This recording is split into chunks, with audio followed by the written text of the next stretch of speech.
मराठी आणि उर्दू शाळातील विद्यार्थ्यांचा बालमहोत्सव 2025च्या अनुषंगानं या ठिकाणी उपस्थित सर्व मान्यवरांचं मी मनपूर्वक स्वागत करतो। जसं बघ की मी म्हटलं की हा पूर्ण गुलाबी जो आपल्याला एक दृश्य दिसते आहे आणि त्याचबरोबर विद्यार्थ्यांच्या कलागुणांना आपण वाव दिला पाहिजे।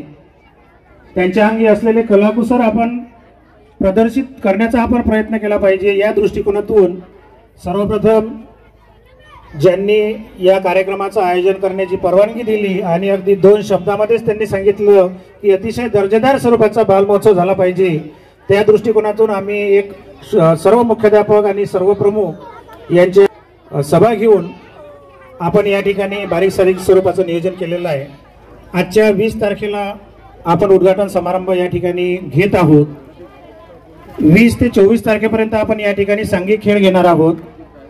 त्याचबरोबर 23 तारखेला आपल्याला दर्जेदार अशा स्वरूपाचा नीतिमूल्यावर आधारित असलेला 12 शाळांचा सांस्कृतिक कार्यक्रम, आपल्याला सांघिक कार्यक्रम आणि वैयक्तिक सांस्कृतिक कार्यक्रम सुद्धा घ्यायचा आहे।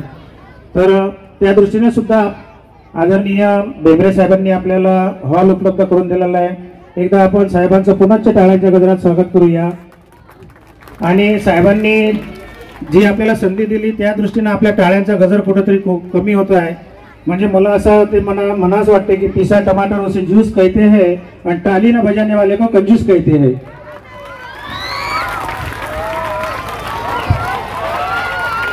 त्याबरोबर मित्रांनो सांगताना आनंद होतो की या ठिकाणी 24/7 आवर असे नेहमी मार्गदर्शन करणारे गट शिक्षणाधिकारी सन्माननीय मधुकरजी सूर्यवंशी साहेब हे सुद्धा या ठिकाणी उपस्थित झाले।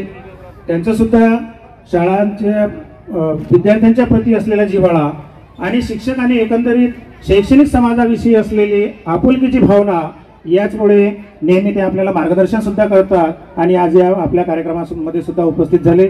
त्याचबरोबर बालमहोत्सव प्रमुख आणि पुणकर साहेब यांना सुद्धा आम्ही विनंती केली आणि त्यांनी लगेच होकार दिला आणि या ठिकाणी उपस्थित झाले।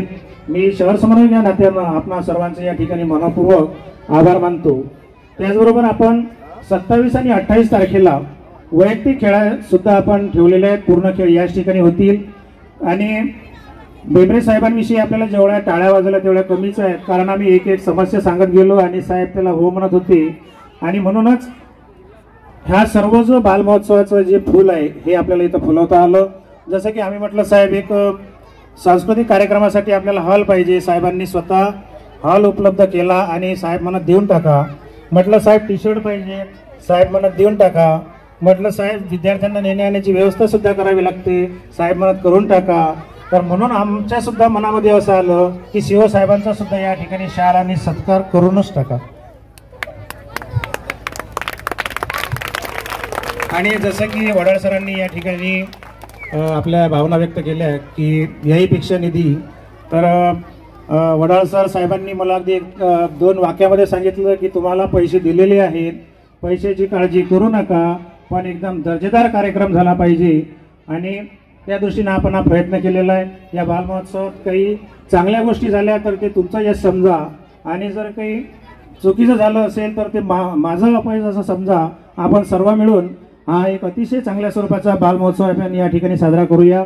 मित्रांनो, ज्यांनी खेळामध्ये भाग घेतला त्यांना यश सर्वांना मिळो अशी मी या ठिकाणी शुभेच्छा सुद्धा देतो।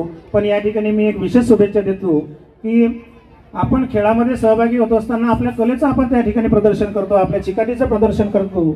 तर त्यामध्ये हार जरी आपल्याला विजय जरी प्राप्त झाला नाही, पराजय जरी आला तरी मी या 2 ओळींनी या ठिकाणी त्यांना सांगतो की मायूस न होना जिंदगी से एक दिन तेरा भी नाम बन सकता है।